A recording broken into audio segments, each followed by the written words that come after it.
Today we have the latest news and information from the StarAtlas team about the DAO and POLIS, Scream and general gameplay mechanics, Showroom, a free flight module, and also information about the drained wallets a couple days ago. I'm Keplernet and this is NebularTV Express News. While the team has previously said that it's possible that we will be able to delegate vote from one wallet to another wallet, now they also said that it's possible that there will be restrictions on transfer of voting power from one wallet to another wallet. Because they want to avoid voter manipulation and DAO exploits, for example, they want to prevent voters from being purchased by some entity or things like that. So it's not fully resolved yet, but they are trying to identify a way to associate multiple accounts with one another. And if they can find a good way, maybe then a user can have multiple wallets with an aggregated balance of assets, voting power, social score, and other metrics. But it's still early and a lot of things still need to be worked out. The team has made the decision to be locking POLIS dynamically, adding only what they feel necessary to keep their target voting power weight, and not dominating the rewards, but maximizing the rewards for the community. So they already locked 11 million POLIS, which is only a portion of the team's POLIS. The team has said that Atlas locking will be coming with marketplace fee discounts and POLIS rewards, but this will be fairly minimal. There will be a StarAtlas constitution, and part of the reason for that is to set the basic rules and structure of self-governance, but also setting the core values and principles that will guide future decisions of the DAO. And the team is looking to release soon some documents about the DAO and decentralization and about the StarAtlas constitution. Also, the StarAtlas Council will be community elected. About Scream, the team said that in the future, when we have Scream and the Unreal Engine 5 games available at the same time, we won't need to buy land twice, one for each environment.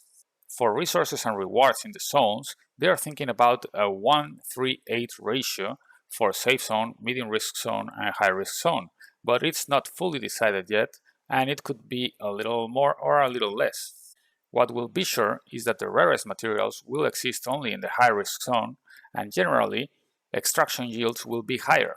But that will depend on user density and availability, so they're gonna need to do a lot of math for that segment of the economy. About how players will interact with other players of other factions, the general idea in the high-risk zone is full trading and interactions with anybody. No restrictions if players are in different factions.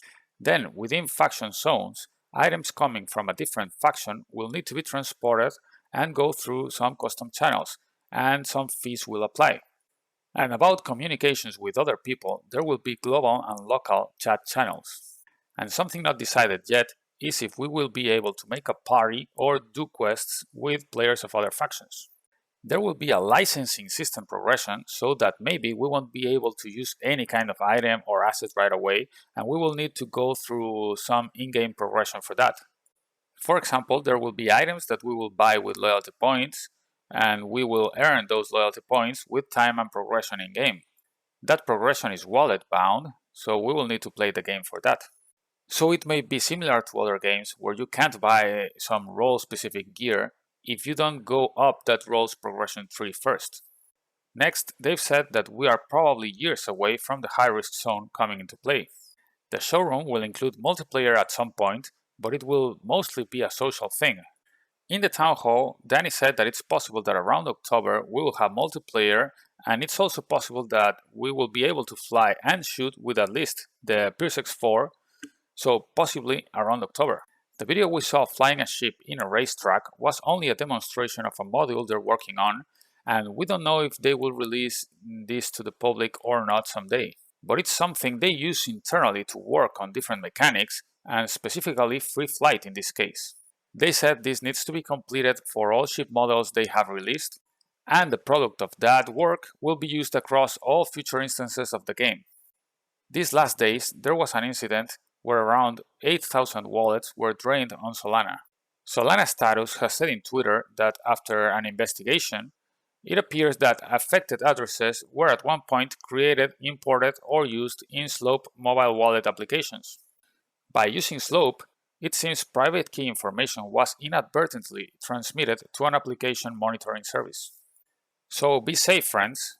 Check all your security measures and consider using a cold wallet, since cold wallets have proven to be the safest wallets in this kind of incidents so far. If you have any questions or comments, leave a message below, follow me on Twitter, and subscribe to the channel for more information and news about StarAtlas.